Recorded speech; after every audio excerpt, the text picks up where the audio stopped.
নানা বিভেদ পেরিয়ে কেন্দ্রীয় রাজনীতিতে যখন ঐক্যের আভাস শোনা যাচ্ছে, তখনও অনৈক্য রয়ে গেছে দলগুলোর তৃণমূল পর্যায়ে। কথা বলবো আজকের বুলেটিনে এই প্রসঙ্গে। স্বাগত জানাচ্ছি নির্বাচন নিয়ে এখন টেলিভিশনের নিয়মিত আয়োজনের সঙ্গে আছি আমি বেলায়েত হোসাইন। আজকের পর্বের শুরুতে জানাতে চাই নির্বাচন নিয়ে রাজনীতির মাঠ আজকে কেমন ছিল, কি বলেছেন রাজনৈতিক দলগুলোর নেতারা, বিশেষ করে বিএনপি, জামাত, অন্যান্য দলগুলোর নেতারা কথা বলেছেন, তারা কি বলেছেন শুনে আসতে চাই। আমরা সরকারের কাছে এবং ঐক্যমত্য কমিশনের কাছে উদাত্ত আহ্বান জানাই, যদি বাংলাদেশকে এই সংকট থেকে উত্তোলন করতে হয় তাহলে মৌলিক পরিবর্তনের আকাঙ্ক্ষাকে ধারণ করে যে জুলাই সনদ, তার পরিপূর্ণ বাস্তবায়ন নিশ্চিত করতে হবে। জুলাই সনদের পরিপূর্ণ বাস্তবায়ন ছাড়া এই সংকট থেকে উত্তোলনের আমাদের হাতে এখন আর কোনো উপায় নেই। বাংলাদেশের প্রত্যেকটা দলই আইনি ভিত্তি চায়, বাধা কোন জায়গায় আমাদের খুঁজে বের করতে হবে। যদি কারো দলীয় স্বার্থের কারণে জুলাই সনদের আইনি ভিত্তি দেওয়ার জায়গায় কোনো বাধা তৈরি হয়, সেই দলের সঙ্গে কথা বলে তাদের দলীয় স্বার্থের জায়গা থেকে তাদেরকে বিরত থাকার আহ্বান জানাতে হবে। নির্বাচন ছাড়া সংস্কার বাস্তবায়িত হবে না। বিপ্লব করলেও শেষ পর্যন্ত পার্লামেন্ট লাগে, একটা সংসদ, একটা সংবিধান কিংবা যে কোনো কিছুকে বৈধতা দিতে। ফ্যাসিবাদমুক্ত বাংলাদেশে একটি সুষ্ঠু গণতান্ত্রিক পরিবেশ, একটি নতুন বাংলাদেশ, একটি মানবিক বাংলাদেশ বিনির্মাণের পথে অনেক বাধা আমাদের আসবে। সেজন্য রাজনৈতিক মত পথের ভিন্নতা থাকা সত্ত্বেও আমরা যেন দেশ গঠনের মেজর ইস্যুতে যেন আমরা জাতীয় ঐক্যমত থাকতে পারি। বাংলাদেশে একটা গণতান্ত্রিক অর্ডার ফিরিয়ে আনতে হবে। এখন রাস্তার আন্দোলন নয়, এখন আন্দোলন হচ্ছে জনগণের কাছে আমাদেরকে যেতে হবে। আমরা সাংঘর্ষিক রাজনীতির দিকে যেতে পারবো না, আমরা হিংসাপরায়ণ রাজনীতির দিকে যেতে পারবো না। আমরা পরস্পরের সাথে সম্পর্ক নষ্ট করে রাজনীতি করে যদি যাই, আবার সেই পুরনো কালচার আমাকে ফিরে যেতে হবে। জোটভুক্ত হলেও দলীয় প্রতীক নিয়ে নির্বাচন করতে হবে, নতুন করে রাজনীতির মাঠে শুরু হয়েছে এটা নিয়ে বিতর্ক। আজকে বিএনপির পক্ষ থেকে নির্বাচন কমিশনে গিয়ে এ বিষয়ে আপত্তি জানানো হয়েছে। বিএনপির চেয়ারপারসনের উপদেষ্টা ইসমাইল জবিউল্লাহ তিনি কথা বলেছেন, একই সঙ্গে বিষয়ে কথা বলেছেন নির্বাচন কমিশন সচিব। তারা কি বলেছেন শুনে আসতে চাই। জোট করলেও ভোট করতে হবে দলীয় প্রতীকে, এমন সিদ্ধান্ত নিয়েছে অন্তর্বর্তীকালীন সরকারের উপদেষ্টা পরিষদ। এ সংশোধনীর সাথে বিএনপি একমত নয় এবং এই সংশোধনী থেকে সরে এসে আরপিওর 20 অনুচ্ছেদের পূর্বের বিধান বহাল রাখার অনুরোধ জানিয়ে বিএনপি প্রধান নির্বাচন কমিশনারের কাছে একটি আনুষ্ঠানিক পত্র দিয়েছে। আরপিও তো নির্বাচনী প্রতীক ব্যবহারের বিষয়ে বিএনপির থেকে একটা প্রতিনিধি দল এসে ওনারা একটা চিঠি দিয়ে গেছেন। চিঠিটা পরবর্তীতে কমিশন যেভাবে সিদ্ধান্ত নেবে সেটা এটা। আর এটা ব্যাপার হচ্ছে কমিশন সিদ্ধান্ত নেবেন। এটার ব্যাপারে আমার এইটুকুই বক্তব্য। ভাই এটা আজকে দুপুরবেলা এটা দিয়ে গেছেন, ভোট কেন্দ্রের ওটা চূড়ান্ত হয়েছে, কালকে সকালে ব্রিফ করে দেব। হয়েছে, আমি এটা জানি হয়েছে। শোনেন, প্রাথমিকভাবে খসড়াটা হয়েছে, তারপরে এটা আমরা প্রকাশ করেছিলাম, কিছু সংশোধনের প্রস্তাব এসেছিল, সেটাও করা হয়েছে, কেন্দ্রের চূড়ান্ত তালিকাটা হয়েছে। এটা আগামীকালকে জানিয়ে দেব সংখ্যাগতটা হিসাবে। RICL TMX, যুগের পর যুগ স্থাপনা থাকে মজবুত। VRM প্রযুক্তির RICL TMX। ফিরবো এবার তৃণমূলের আলোচনায়। আজকের আলোচনার বিষয় আমরা ঠিক করেছি কেন্দ্রীয় ঐক্য, তৃণমূলের অনৈক্য। এই বিষয়ে আলোচনার জন্য বগুড়া থেকে আমাদের সঙ্গে যুক্ত হবেন সহকর্মী রাজীব সেলিম। রাজীব, আপনার সঙ্গে আমি দেখতে পাচ্ছি অনেক সাধারণ মানুষজন আছেন, একই সঙ্গে বিএনপি এবং জামাতের 2-3 জন নেতা আছেন আপনার সঙ্গে। আপনার মাধ্যমে তাদের সঙ্গে একটু আলোচনা করতে চাই, তাদের আলোচনা শুনতে চাই, তাদের বক্তব্য শুনতে চাই। এই প্রসঙ্গে যখন গত 2-3 দিন ধরে আমরা দেখছি যে রাজনৈতিক দলগুলোর কেন্দ্রীয় পর্যায়ে নানা ধরনের ঐক্যের কথা শোনা যাচ্ছে, যেই দূরত্ব ছিল সেই দূরত্ব কাটিয়ে তারা কাছাকাছি অনেকটা চলে এসেছে। তৃণমূলে কিন্তু এখনও নানা ধরনের কথা শোনা যায়, কেন তৃণমূলে এখনও অনৈক্য রয়ে গেছে এই বিষয়ে আলোচনা করবেন, আপনার মাধ্যমে শুনতে চাই রাজীব।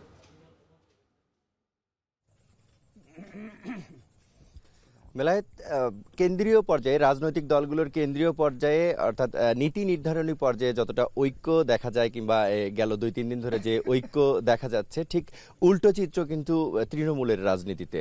একেবারে অনৈক্য ভোটের আগে জেকে বসেছে। এই বিষয়ে জানতে আসলে অনুসন্ধান করতেই খুঁজতেই আসলে আমাদের ভোটের ট্রেনে যুক্ত হওয়া বগুড়ার সারিয়াকান্দি উপজেলার কালীতলা ঘাট থেকে।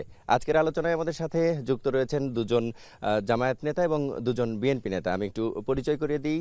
আমার ঠিক বাম পাশে রয়েছেন বগুড়া 1 সারিয়াকান্দি সোনাতলা আসনের জামায়াত মনোনীত প্রার্থী অধ্যক্ষ শাহাবুদ্দিন এবং তার পাশে রয়েছেন সারিয়াকান্দি উপজেলা জামায়াতের আমির ইকবাল হোসেন এবং আমার ডান দিকে রয়েছেন সারিয়াকান্দি পৌর বিএনপির সভাপতি শাহাদত হোসেন ছনি এবং তার ডান দিকে রয়েছেন সারিয়াকান্দি উপজেলা আওয়ামী লীগ উপজেলা বিএনপির সাবেক সাধারণ সম্পাদক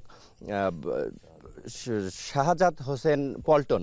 আমরা একটু আজকে প্রথমেই আমি ডান দিকে চলে যেতে চাই পৌর বিএনপির সভাপতির কাছে, জানতে চাই যে আসলে এই যে তৃণমূলে রাজনীতিবিদদের আসলে এক ধরনের অনৈক্য দেখা যায়, এই অনৈক্যের কারণ কি? আসলে 24-এর যে অভ্যুত্থান, যে বড় অর্জন মানুষের, সেই অর্জনে তো আপনারা সবাই একসাথে ছিলেন এবং সেই অর্জনের পর পর ধীরে ধীরে আপনাদের মধ্যে এক ধরনের অনৈক্য দেখা যায় এবং কেন্দ্রীয় পর্যায়ে সেটি কিছুটা সহনীয় পর্যায়ে থাকলেও এখানে একেবারে জেকে বসেছে এই অনৈক্য। এর কারণ কি আসলে সেটি জানতে চাই। বিসমিল্লাহির রহমানির রহিম। গত 24শে আন্দোলনে আমরা বিএনপি সহ সকল গণতান্ত্রিক দলগুলি একসাথে স্বৈরাচার বিরোধী আন্দোলন করেছি। আন্দোলন করার পর 5 আগস্টের পরে আমাদের ভিতরে রাজনৈতিক একটি প্রতিযোগিতা শুরু হয়েছে। সেটা হলো কি ক্ষমতার লড়াই। ক্ষমতার লড়াইটা এরকমভাবে তারা দেখতেছেন বিভিন্ন রাজনৈতিক মহল, যে আমাকে ক্ষমতার স্বাদ নিতেই হবে। এটাকে কেন্দ্র করে বিভিন্ন পর্যায়ে গ্রুপ উপগ্রুপে মনে করেন যে তাদের ভিতরে একটি অনৈক্য সুর বাজছে। কারণ আমরা বিগত দিনে আন্দোলন সংগ্রাম করেছি সকল রাজনৈতিক গণতান্ত্রিক রাজনৈতিক দলগুলো একত্রিত হয়ে, কিন্তু আমাদের যেটা স্বপ্ন ছিল, যেটা আশা ছিল যে আমরা গণতান্ত্রিক ফ্যাসিবাদমুক্ত যে রাষ্ট্রটি কায়েম হয়েছে, এখানে আমরা সকলে মিলে গণতান্ত্রিক চর্চার মাধ্যমে যার ভোট আমার ভোট আমি দেবো, যাকে খুশি তাকে দেবো, এরকম একটা প্রতিপাদনে আমরা আগেছি। কিন্তু ইদানিং দেখা যাচ্ছে যে আমরা যে আশা নিয়ে ঐক্যবদ্ধভাবে আন্দোলন করেছি তার মধ্যে কিছু রাজনৈতিক অনৈক্য সৃষ্টি হয়েছে। ফ্যাসিবাদের কিছু দোসরদেরকে একটি সংগঠন তাদেরকে পৃষ্ঠপোষকতা করতেছে। এই কারণে মনে করেন যে আমাদের তৃণমূলে একটি বিভেদ আমরা আর কি মনে করি, তাছাড়া আর কোনো কিছু না। ধন্যবাদ শাহাদত ভাই।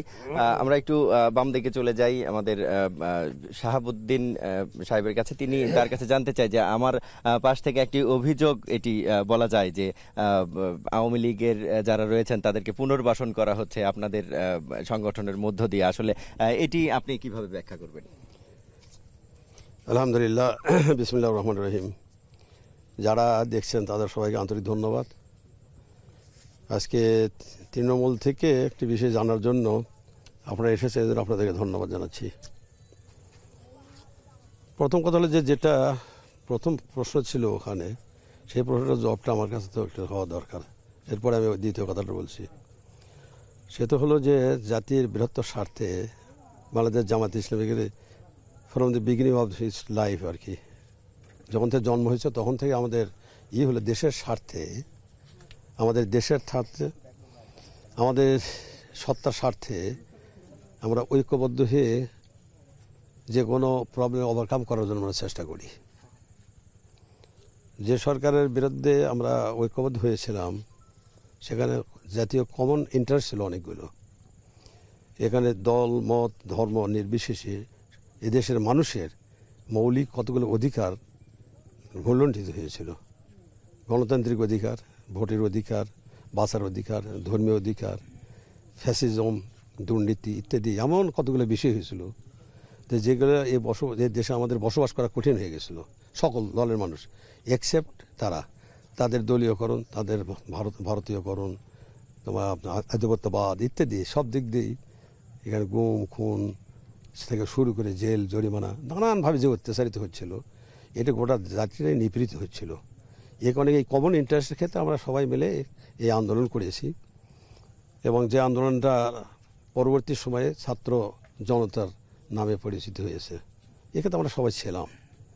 আর পরবর্তীতে এখানে কোনো দলকে কেউ পৃষ্ঠপোষক করতেছে আমাদের জানা নেই, ভালো নেই।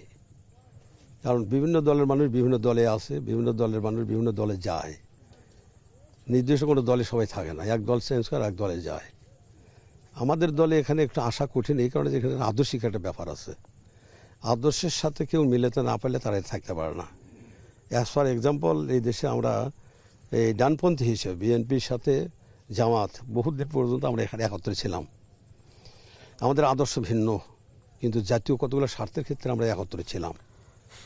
আর একটা উদাহরণ ভালো করে বোঝা যাবে, 91-এর গভর্নমেন্ট ফরমেশনের পরে আমরা 2-3 বছর পরে একটা বিষয় নিয়ে ময়দানে নামছিলাম, যেটা পার্লামেন্টে আমরা অ্যাকসেপ্ট করাতে পারি নাই, বিএনপির কাছে গ্রহণযোগ্য ছিল না।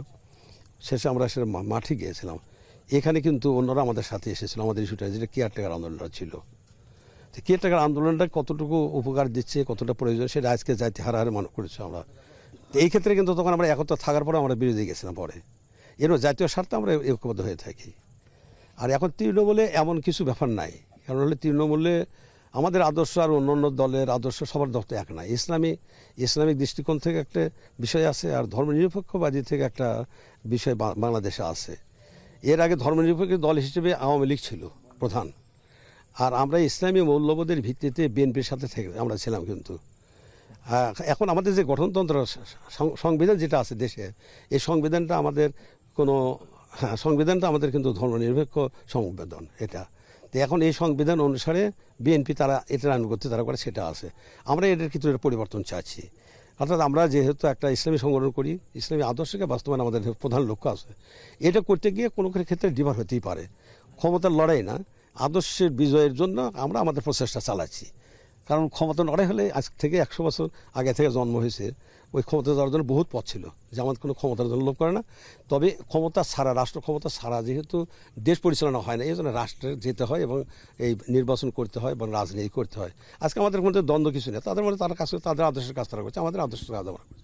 এখানে আমাদের মধ্যে তাদের পার্থক্য এমন কিছু নেই। ধন্যবাদ আপনাকে।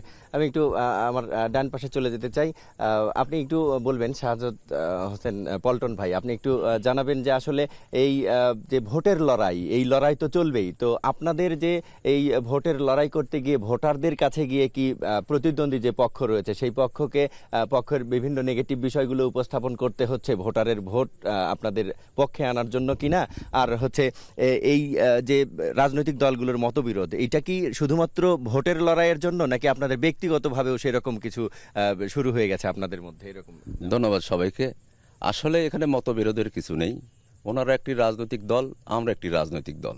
দেশের স্বার্থে, এই দেশের মানুষের স্বার্থে একটি আন্দোলন হয়েছে, যেটি ইতিপূর্বে সবাই বলেছে। তা আমি সেদিকে যাব না। আপনি যে কথাটা বলছেন যে ভোটের বিষয়ে ওনাদের সঙ্গে আমাদের কোনো বাকবিতণ্ড বা কোনো ক্রাশিং হচ্ছে কিনা, আসলে এরকমটি ভাববার কোনো কারণ নেই। সেটি হলো আমরা বগুড়ার মানুষ। এখানে শহীদ রাষ্ট্রপতি জিয়াউর রহমানের জন্মভূমি, তারেক রহমানের জন্মভূমি, এখানে বিএনপির ঘাঁটি। এখানে আসলে আমাদের সঙ্গে প্রতিযোগিতা করার মতো কোনো রাজনৈতিক সংগঠন আছে এটা আমি ব্যক্তিগতভাবে মনে করি না। আমি বিরোধী পক্ষকে শ্রদ্ধা রেখেই কথাটা বলছি। এখানে বগুড়ার মাটি, এখানে বিএনপির ঘাঁটি। এখানে খালেদা জিয়া, তারেক রহমানকে প্রাণের চেয়েও বেশি ভালোবাসে এলাকার মানুষ।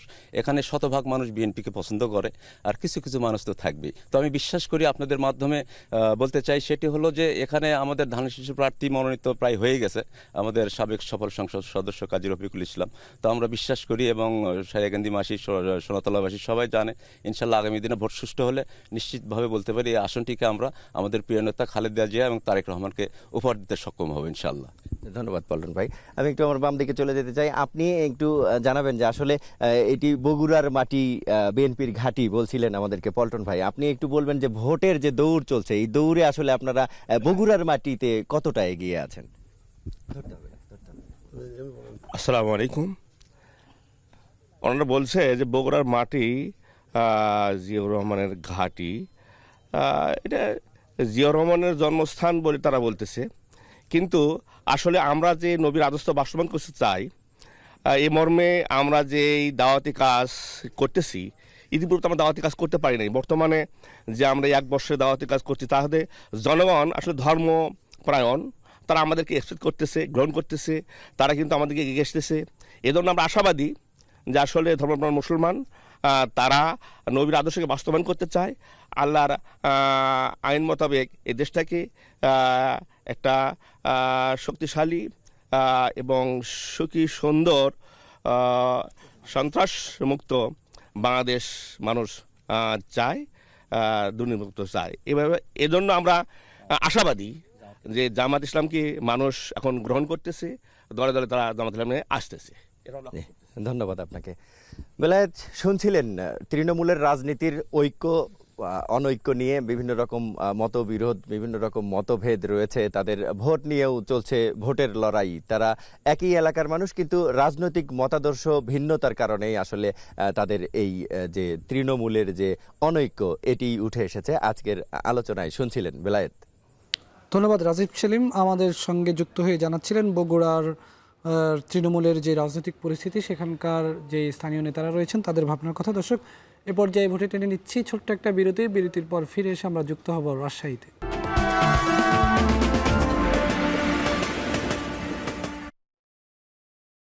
স্বাগত আরেকবার, দেখছেন ভোটে টেন, সঙ্গে যুক্ত আছি আমি বেলায়েত হোসাইন। ভোটে টেনের আজকের পর্বে আমরা কথা বলছিলাম কেন্দ্রীয় ঐক্য, তৃণমূলে অনৈক্য নিয়ে। এই পর্বে কথা বলার জন্য আমাদের সঙ্গে রাজশাহী থেকে যুক্ত হচ্ছেন সহকর্মী রাকিবুল হাসান। রাকিবুল হাসান, আপনাকে ভোটে টেনে স্বাগত জানাচ্ছি। আপনার মাধ্যমে আমরা তো কয়েকদিন পরপরই আসলে রাজশাহীতে যুক্ত হই, নতুন নতুন কোনো আলোচনার বিষয় নিয়ে আমরা কথা বলি। আজকের আলোচনার বিষয়টি কেন্দ্রীয় ঐক্য, তৃণমূল অনৈক্য। আপনি জানেন যে আসলে গত কয়েকদিন ধরেই জুলাই অভ্যুত্থানের পরে বিশেষ করে রাজনৈতিক দলগুলোর মধ্যে যেই বিষয়গুলো নিয়ে অনৈক্য তৈরি হয়েছিল, ঐকমত্য কমিশন, নানা বিষয়, কিন্তু আমরা গত 2-3 দিনের যে রাজনৈতিক দলগুলো, বিশেষ করে বিএনপি এবং জামাত, বড় দুটি দলের মধ্যে দেখছি নানা কারণেই তারা কাছাকাছি চলে আসছে। কিন্তু আমরা তৃণমূলে বিভিন্ন ধরনের কথা শুনে থাকি। মসজিদে প্রচারণা করতে গিয়ে একদল আরেক দলকে বাধা দিচ্ছে, গণসংযোগেও নানা ধরনের উত্তেজনাকর পরিস্থিতি তৈরি হচ্ছে। এই যে তৃণমূলে এখনও অনৈক্য রয়ে গেছে, এর কারণ কি এবং সেখানকার যে স্থানীয় বিষয়গুলো রয়েছে সে বিষয়ে আপনার মাধ্যমে একটু আলোচনা শুনতে চাই। রাকিবুল হাসান। বেলায়েত, আপনাকে অসংখ্য ধন্যবাদ। আসলে আমরা রাজশাহীর সাধারণ ভোটারদের কাছে বিভিন্ন জায়গায় গিয়েছি, কথা বলছি নির্বাচনের নানান ইস্যু নিয়ে। আজকেও আমরা এসেছি গোদাগাড়ী ধরমপুর হাট এলাকায়। এখানে সাধারণ মানুষের সাথে আমরা কিছুক্ষণ আগেই কথা বলছিলাম এবং সেক্ষেত্রে সাধারণ মানুষ প্রাণ খুলে যেই কথাগুলো তারা বলে, সেটি আসলে আগামী যে নির্বাচন, সেই নির্বাচনকে ঘিরে তারা চায় সুষ্ঠু একটি পরিবেশে নির্বাচন অনুষ্ঠিত হোক।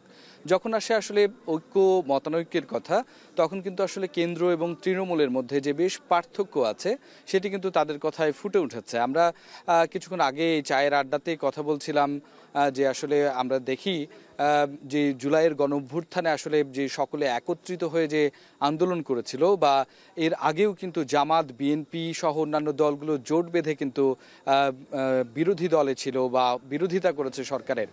সেই সময় নানা আন্দোলন সংগ্রামে তারা জেল জুলুম সহ্য করেছে, খুন গুমের শিকার হয়েছে। এই রকম অবস্থাতে এখন যখন আসলে এই 24-এর গণঅভ্যুত্থানের পরে একটি নির্বাচন আসন্ন, তখন আসলে জাতীয় এই দলগুলো, বড় বড় দলগুলো আসলে যে জাতীয় পর্যায়ে যে ঐক্যের কথা বলে, তৃণমূলে আসলে কেন এই অবস্থাটা তৈরি হয়।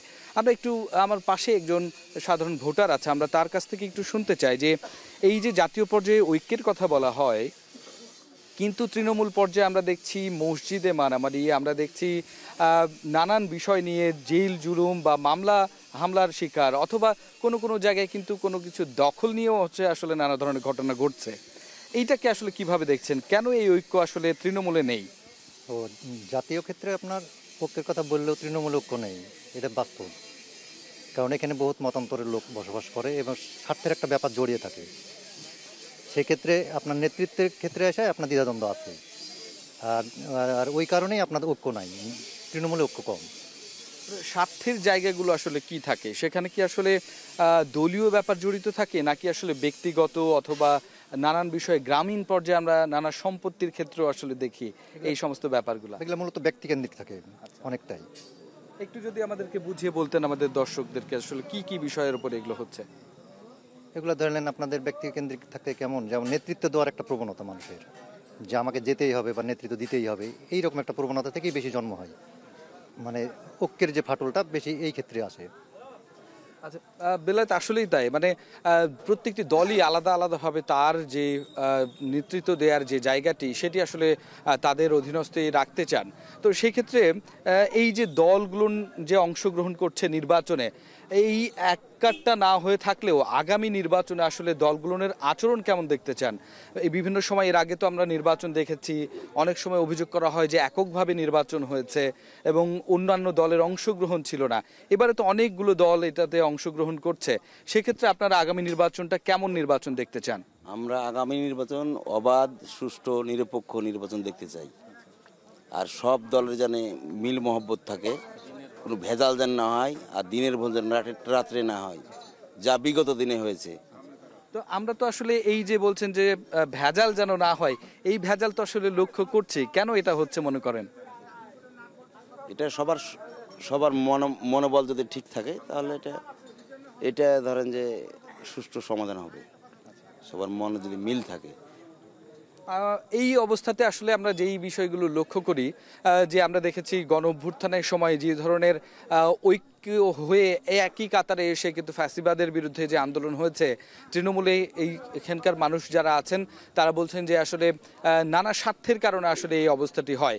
কিন্তু তার থেকে বড় একটি বিষয় বেলায়েত, এখানে যারা আছেন তারা বলছেন যে সবচেয়ে বড় স্বার্থ কিন্তু তাদের আগামী নির্বাচন এবং সেখানে সুষ্ঠু একটি পরিবেশে আসলে ভোট দেয়া।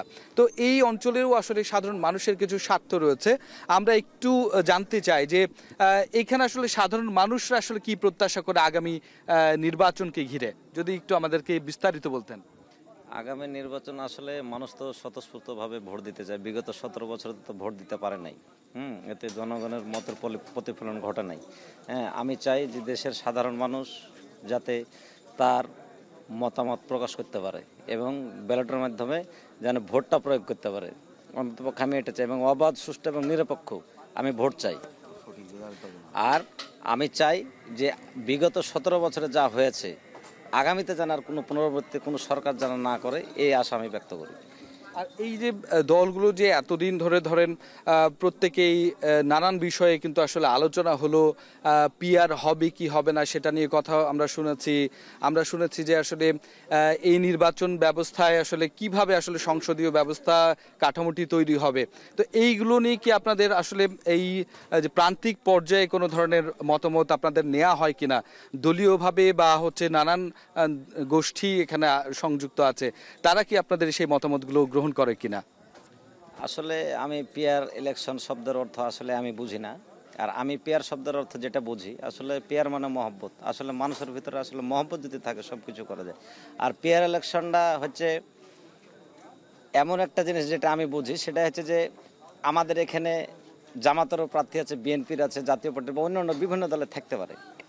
দেখা যাচ্ছে পিয়ার ইলেকশন করলে দেখা যাচ্ছে যে আমাদের এখানকার আসনের এমপি দেখা যাচ্ছে চিটাগাঙে চলে যেতে পারে, চিটাগাঙের এমপি এখানে আসতে পারে। আসলে চিটাগাঙের মানুষ তো আমাদের ভাষা বুঝবে না, আমাদের সুবিধা অসুবিধা আসলে গুলা বুঝবে না। আসলে স্থানীয় প্রার্থী ছাড়া কোনো ব্যক্তি আমাদের সুবিধা অসুবিধার কথা বুঝবে না। আর পিয়ার ইলেকশন তো বাংলাদেশের মানুষ আমার মনে হচ্ছে 99% বুঝে না। তা আমি আসলে পিয়ার চাই না। আমি একজন সাধারণ ভোটার হিসাবে অবাধ, সুষ্ঠু এবং নিরপেক্ষ আমি একটা ভোট চাই।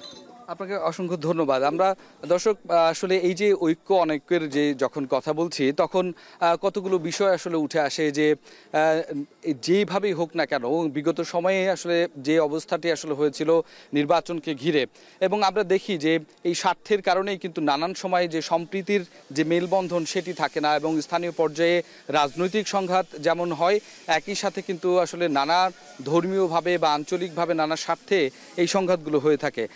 একটু আমার সর্বডানে যিনি আছেন তার কাছ থেকে একটু জানতে চাইবো যে আগামী নির্বাচনে আসলে কেমন নির্বাচন আসলে প্রত্যাশা করছেন আপনারা, এবং এই যে নেতারা তাদের ঐক্যটা আসলে এই ক্ষেত্রে কতটা জরুরি?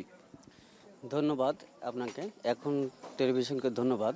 আসলে আমি এই বর্তমান সময়ে যে নির্বাচন আসন্ন, এই নির্বাচন আমি ফেয়ার দেখতে চাই এবং উৎসবমুখর পরিবেশে সকল দলের অংশগ্রহণে সুষ্ঠু, নিরপেক্ষ এবং সুন্দর একটা ঘনগত পরিবেশের মাধ্যমে এই নির্বাচন আমি দেখতে চাই, যাতে করে বাংলাদেশের মানুষ সুষ্ঠুভাবে, সুন্দরভাবে আমরা ভোট কেন্দ্রে যে ভোট দিতে পারি এবং সুষ্ঠুভাবে বাড়ি ফিরে আসতে পারি। আমি সাধারণ ভোটার হিসাবে আমার এটাই থাকবে এই নির্বাচন কমিশন এবং বর্তমান সরকারের কাছে প্রত্যাশা। এটা আপনার প্রত্যাশার ঝুড়িতে আসলে স্থানীয় মানুষের নানা দাবি রয়েছে। সেক্ষেত্রে বেলায়েত, আপনাকে একটু জানিয়ে রাখি যে এই অঞ্চলের সাধারণ মানুষরা কিন্তু এটা একটি বরেন্দ্র অঞ্চল এবং এখানে নানা ধরনের সংকট রয়েছে। এখানে পানি সংকট রয়েছে এবং একই সাথে কৃষিজ নানা উপকরণেরও সংকট মাঝে মাঝে কিন্তু আসে এবং স্থানীয় যিনি সাংসদ থাকেন তার কাছে নানা ধরনের প্রত্যাশাও থেকে থাকে। একটু এই ফাঁকে জানার চেষ্টা করব যে এই যে মতানৈক্য এবং হচ্ছে যে এক জায়গায় থাকা, এই ক্ষেত্রে আসলে যারা আসবেন আগামীতে তাদের কাছ থেকে আসলে কি প্রত্যাশা করেন আপনারা? এই অঞ্চলের কোন কোন বিষয়গুলোকে আসলে ঐক্যমত্যের ভিত্তিতে আসলে ঠিক করা উচিত বলে আপনার মনে হয়? বৃহত্তর বরেন্দ্র অঞ্চল গোদাগাড়ি তানোর, আমি মনে করি যে এখানে সাধারণ মানুষের চাওয়া কিন্তু একরকমই হয় প্রায় ক্ষেত্রেই। মতের মানুষ আলাদা হতে পারে, চাওয়াটাই একরকম। যেমন আমাদের প্রথম প্রায়োরিটি থাকবে যেমন আপনাদের পানির যে ব্যবস্থা, তারপরে আমরা কৃষি ভিত্তিক এলাকা আমাদের এখানে যে কৃষি ভিত্তির যে সারের যে ব্যবস্থাপনা, এখানে অনেক অনিয়ম হয়ে থাকে দেখি আমরা, অনেক সময় সার পাওয়া যায় না, এর একটা ব্যাপার থাকবে সাধারণ মানুষের চাওয়া পাওয়া। তারপরে বিদ্যুতের সংকট হয়, রাস্তার যে বিষয়গুলা অনেকটা অগ্রসর হয়েছে এবং অনেকটাই বাকি আছে। সাধারণ মানুষের এই সবই প্রত্যাশা, মানুষ আশা করে যে আগামী সরকারের কাছে। আর সবচেয়ে বেশি আশা করে যে প্রশাসনিক নিরপেক্ষতা, প্রশাসনিক নিরাপত্তা এবং নিশ্চয়তা দুটোই থাকতে হবে। হ্যাঁ, আসলে প্রশাসন একটি খুবই গুরুত্বপূর্ণ ভূমিকা পালন করে নির্বাচনের আগে এবং নির্বাচন পরবর্তী সময়েও। তো সেই ক্ষেত্রে এই যে প্রশাসনের যে নিরপেক্ষতা, এইটাতে কি আসলে নেতা যারা রয়েছেন, যারা রাজনীতি করছেন, নানা বিষয়ে একমত হলেও বিভিন্ন ক্ষেত্রে দ্বিমত আছে, কিন্তু কখনো কখনো তারা স্বার্থের কারণে কিন্তু এই প্রশাসনকে ব্যবহার করে। সেক্ষেত্রে আপনারা আসলে কি চান যে আগামী সময়গুলো কতটা আসলে নিরাপদ হোক? আমি চাই যে আমাদের যে প্রশাসন আছে আর যারা ভোট করবে তাদের কথা চলবে না, তারা যেন সঠিক পথে থাকে। যে যাই ইন্ধন দিক, টাকা দিক, পয়সা দিক, প্রলোভন দিক, তারা যেন সঠিক পথে থাকে, তাহলে ভোট সুষ্ঠু হবে আশা করি। এর মধ্যে আমরা আসলে দেখি যে নির্বাচন কমিশনের অধীনেই সবকিছু আসলে থেকে যায় নির্বাচনের সময় এবং জেলা প্রশাসক সেটির আসলে নেতৃত্ব দিয়ে থাকেন। তো সেক্ষেত্রে একটু যদি আমাদেরকে বলতেন যে এই যিনি আসলে নির্বাচন পরিচালনা করবে তারও আসলে নিরপেক্ষতা বা সাধারণ জনগণের সাথে স্বার্থটাকে দেখাটা আসলে কতটা গুরুত্বপূর্ণ? আসলে যিনি ভোট করবেন, যারা ভোটের দায়িত্বে থাকবেন, তারাকে অবশ্যই নিরপেক্ষ হতে হবে। আর যারা আপনার নিরপেক্ষতা ভূমিকা পালন করবে না, তাদেরকে আমার মনে হয় সাথে সাথে অপারেশন করাই ভালো,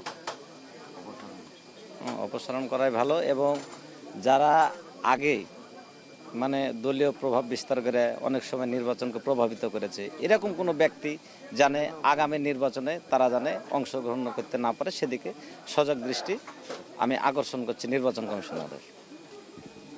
বেলায়েত, আসলে সব কিছু মিলিয়ে আসলে যেই জায়গাটা আমরা বলতে পারি যে এই যে মত এবং দ্বিমতের জায়গার পাশাপাশিও কিন্তু স্থানীয়ভাবে নির্বাচন নিয়ে এই সাধারণ মানুষের নানা ধরনের আকাঙ্ক্ষা আছে এবং তারা কিন্তু চায় যে সব কিছু মিলিয়ে একটি সুন্দর পরিবেশ আসলে নির্বাচন অনুষ্ঠিত হোক। আমরা একটু শেষ আপনাকে 30 সেকেন্ডের মধ্যে একটু যদি জানতে চাই যে আগামীতে আসলে যারা নির্বাচিত হবেন তাদের মধ্যে আসলে সম্পর্ক কেমন থাকবে বলে প্রত্যাশা করেন? অনেক সময় আমরা দেখি যে নির্বাচন হয়ে যাওয়ার পরে একজন আরেকজনের আসলে মুখ দেখেন না বা দ্বন্দ্ব থেকে যায়, নানা অভিযোগ, নানান কিছু আসলে তুলে নিয়ে আসেন।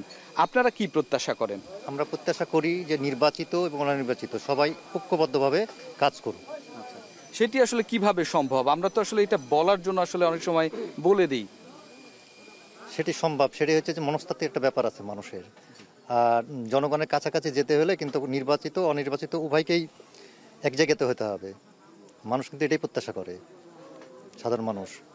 ধন্যবাদ আপনাকে বেলায়েত। আসলে শুনছিলাম একটু বিস্তারিতই আসলে আমরা কথা শুনেছি আজকে তৃণমূলের মানুষের, তারা যেটি বলতে চেয়েছেন আসলে তাদের বিভিন্ন দলের যে নেতারা রয়েছেন তারা আসলে জাতীয়ভাবে হয়তো নানান বিষয়ে ঐক্যমত হন, কিন্তু বিভিন্ন ধরনের স্বার্থের কারণে তারা কিন্তু তৃণমূলের খবরটি আসলে খুব একটা বেশি রাখেন না, যার কারণে একজন নেতার দলের লোক আরেকজন নেতার দলের লোকের ওপরে অভিযোগ আনছেন, নানা ধরনের হামলা করছেন এবং একই সাথে কিন্তু অভিযোগ করে মামলা পর্যন্ত সেটি গড়াচ্ছে এবং এটি জাতীয় যে ঐক্য সেটির ফাটল ধরাচ্ছে তৃণমূলে। এবং এই অবস্থার পরিত্রাণ করেই আসলে জাতীয় নির্বাচন একটি সুষ্ঠু পরিবেশে তারা দেখতে চান এবং আগামী নির্বাচন এমন হোক যেটি আসলে যারাই আসুক না কেন তারা আসলে সাধারণ মানুষের চাহিদাকে প্রতিনিধিত্ব করবে, এটি তারা প্রত্যাশা করে। তো বেলাতেই ছিল রাজশাহী থেকে আমার কাছে সর্বশেষ। অনেক ধন্যবাদ রাকিবুল হাসান। রাকিবুল হাসান জানাচ্ছিলেন রাজশাহী অঞ্চলের তৃণমূলের কিছু মানুষের ভাবনা, তারা জানাচ্ছিলেন কেন তৃণমূলে অনৈক্য তৈরি হয়, কী ধরনের স্বার্থের কারণে সেখানে দ্বন্দ্ব তৈরি হয়, সে বিষয়ে আমরা কথা বলছিলাম। দর্শক, ভোটে টেনের পর্যায়ে নিচ্ছে আরেকটি বিরতির পর ফিরে এসে আমরা যুক্ত হব চাঁদপুরে।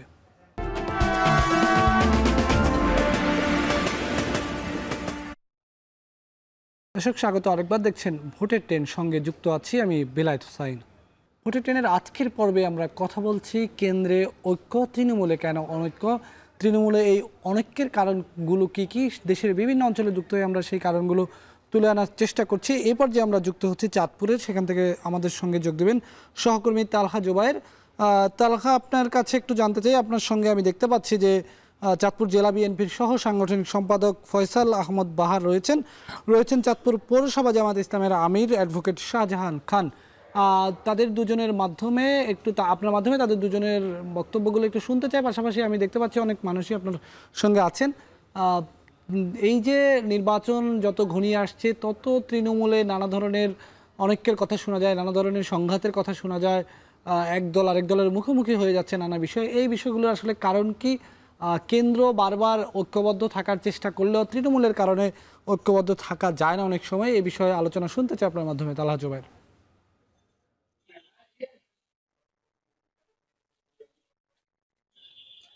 ধন্যবাদ বেলায়েত। আসলে আমার সাথে আছেন চাঁদপুর জেলা বিএনপির সহ সাংগঠনিক সম্পাদক ফয়সাল আহমেদ বাহার এবং আমার বাঁ পাশে আছেন চাঁদপুর পৌর জামায়াতে ইসলামের আমির অ্যাডভোকেট শাহজাহান খান। আপনাদের উভয়কেই আমি স্বাগত জানাচ্ছি। আসলে আপনি যেমনটি বলছিলেন বেলায়েত, 5ই আগস্টের যে গণ অভ্যুত্থান হয়েছে সেখানে কিন্তু আমরা দেখতে পেয়েছিলাম সকল যে রাজনৈতিক দলগুলো আছে তারা কিন্তু ঐক্যবদ্ধ হয়ে কিন্তু ফ্যাসিস্ট সরকারকে আসলে পতনে তারা সকলে কিন্তু বেশ ভূমিকা রেখেছে। কিন্তু এখন আসলে তৃণমূল গুলোতে কিন্তু সেই ঐক্য আমরা সবসময় কিন্তু দেখতে পাচ্ছি না, যার কারণে কিন্তু তাদের মধ্যে কিন্তু এক ধরনের সংঘাতপূর্ণ পরিবেশে কিন্তু আমরা দেখতে পেয়েছি।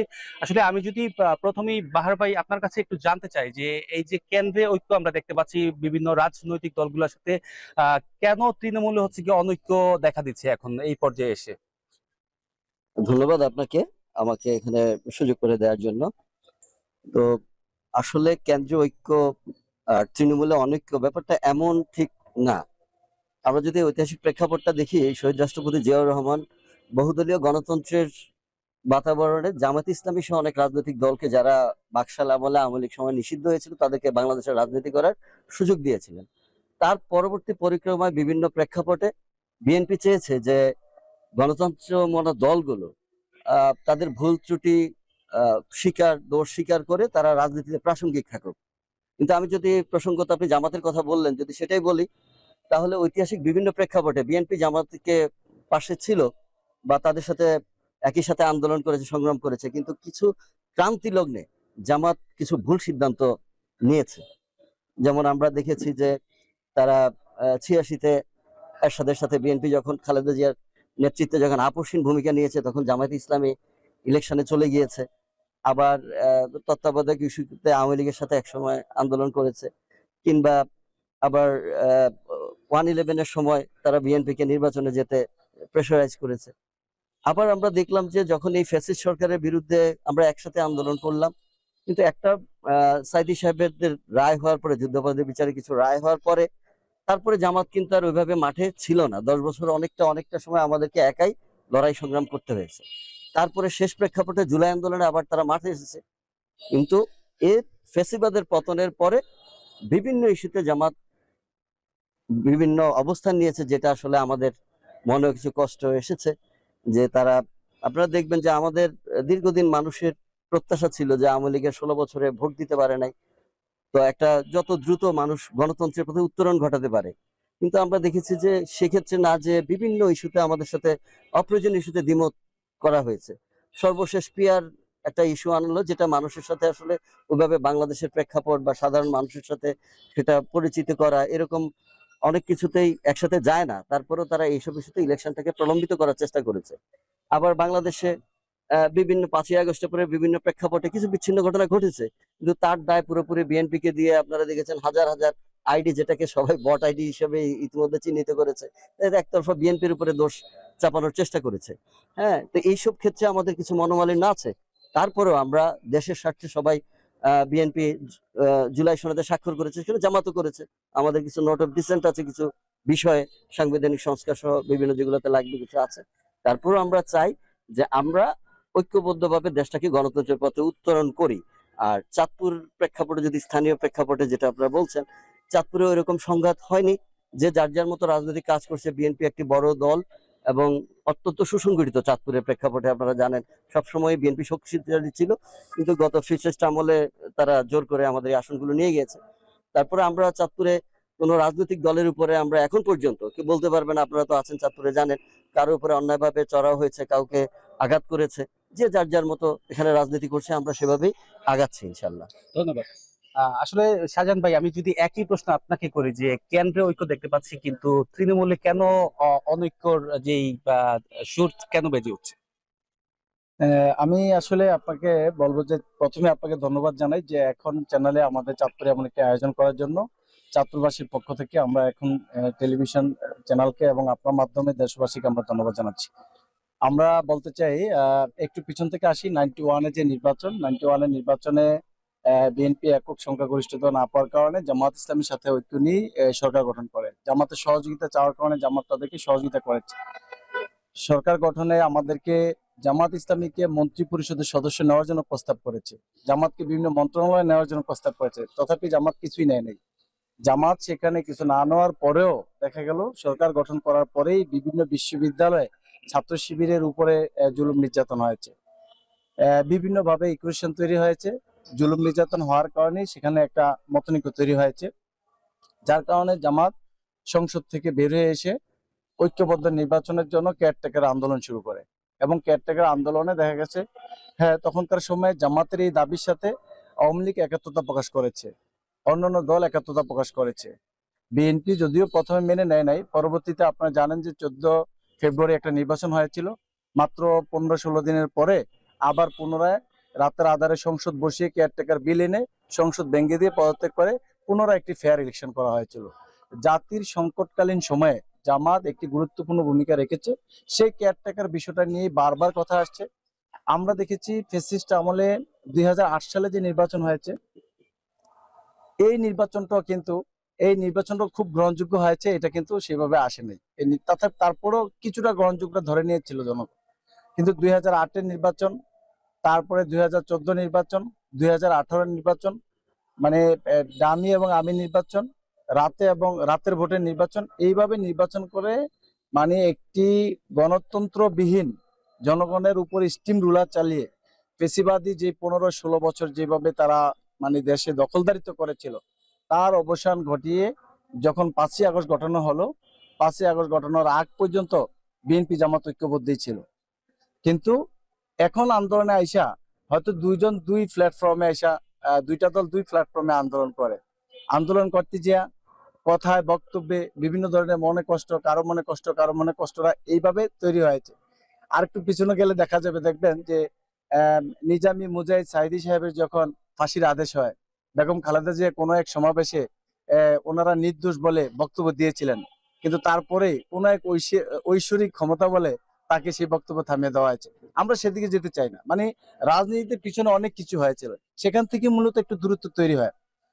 তারপরে যদি একটু সংক্ষিপ্ত করে যদি বলেন যে আপনারা তো জামায়াত এবং বিএনপি একটা সময়ে শরিক দল ছিলেন বা একই সাথে কাজ করেছেন, জনগণের ভোট চেয়েছেন, এখন হচ্ছে গিয়ে বলা চলে যে দেশের দুইটি অন্যতম বৃহৎ দুইটি রাজনৈতিক দল একে অপরের বিপক্ষে ভোট করছেন, অন্যান্য রাজনৈতিক দলও আছে।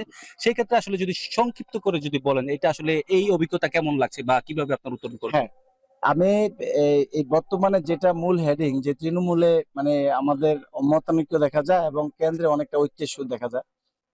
আসলে কেন্দ্রে আমরা মনে করি যে দুইটা প্ল্যাটফর্মে দুইটা দল নতুনভাবে জনগণের সামনে একটা আশার আলো উপস্থাপনা করছে।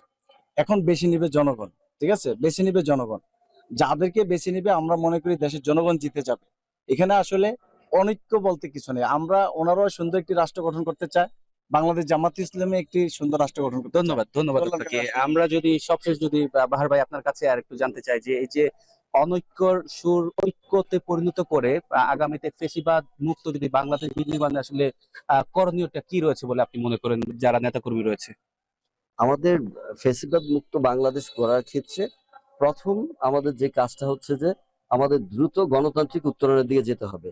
আমরা জামাত ইসলামীকে অনেকবার আমাদের কেন্দ্রীয় নেতৃবৃন্দ আহ্বান জানিয়েছেন যে আপনারা অহেতুক কোনো ইস্যু সৃষ্টি করে ঐক্যমতের জায়গাটাকে যেন নষ্ট না করে। আমরা সাংবিধানিক সংস্কারের ক্ষেত্রে আপনাদের যে কনসিস্টেন্সি কমিশন হয়েছে সেখানে 84টা বিষয়ে একমত হয়েছে, কিছু বিষয় বিএনপির নোট অফ ডিসেন্ট আছে দিয়ে আমরা ঐক্যমত করেছি। তো এখন আবার সেগুলা বাস্তবায়ন প্রক্রিয়া বিভিন্ন কথা নিয়ে তারা গণভোট, হ্যাঁ, গণপরিষদ বিভিন্নভাবে এগুলা সময় নিয়ে কালক্ষেপণ করার চেষ্টা করছে। আমরা ব্যর্থহীন ভাষায় বলতে চাই, এই যে ঐক্যমত কমিশনের যে সুপারিশগুলো এসেছে এগুলো আমরা জাতীয় সংসদ ইলেকশনে জনগণ তো ম্যান্ডেট দিবে যে আমাদের কোনটা প্রয়োজন আমরা হয়তো করার প্রয়োজন না হইতে পারে, সেটা জনগণের উপরে আমরা ছেড়ে দিতে চাই। বিএনপির বৃহত্তম গণতান্ত্রিক দল, গণতন্ত্রকে আসলে বঞ্চিত করে কোনো কিছু বাংলাদেশে গণতন্ত্র মতামত ছাড়া করা যাবে না। আপনারা দেখেছেন বিশ্ববিদ্যালয় ইলেকশন হয়েছে, তো ওইখানে তো পিয়ার দাবি করে নাই, কিন্তু এখানে পিয়ার দাবি করে হয়তো জাতীয় ইলেকশনটাকে সরাসরি বাধাগ্রস্ত করার চেষ্টা করা হচ্ছে। ধন্যবাদ আপনাদের দুজনকে। আসলে যেমনটা শুনছিলেন যে উভয়ই চাচ্ছে আসলে দেশের গণতন্ত্র সমুন্নত রেখে এবং আগামীতে যাতে কোনো ফ্যাসিস্ট যাতে জন্মগ্রহণ করতে না পারে সেই জন্য আসলে কিন্তু তৃণমূল এবং কেন্দ্র থেকে শুরু করে সকল রাজনৈতিক দলের মধ্যে যাতে একটি ঐক্যবদ্ধ পরিবেশ বজায় থাকে এবং সকলে যাতে আসলে একই সাথে বাংলাদেশকে বিনির্মাণ করতে পারে, আসলে সকলেরই কিন্তু সেই একই লক্ষ্য নিয়ে কিন্তু কাজ করে যাচ্ছেন। বাকিটা আসলে জনগণই গ্রহণ করবে কাকে আসলে তারা সেই বিনির্মাণের জায়গায় দেখতে চায়। বেলায়েত, অনেক ধন্যবাদ তালহা জোবায়ের, জানাচ্ছিলেন চাঁদপুরের দুজন নেতার বক্তব্য আমাদেরকে, তাদের ভাবনাগুলো আমরা জানছিলাম। দর্শক, এই ছিল আজকের বুলেটিনের আয়োজন। সাথে থাকার জন্য ধন্যবাদ।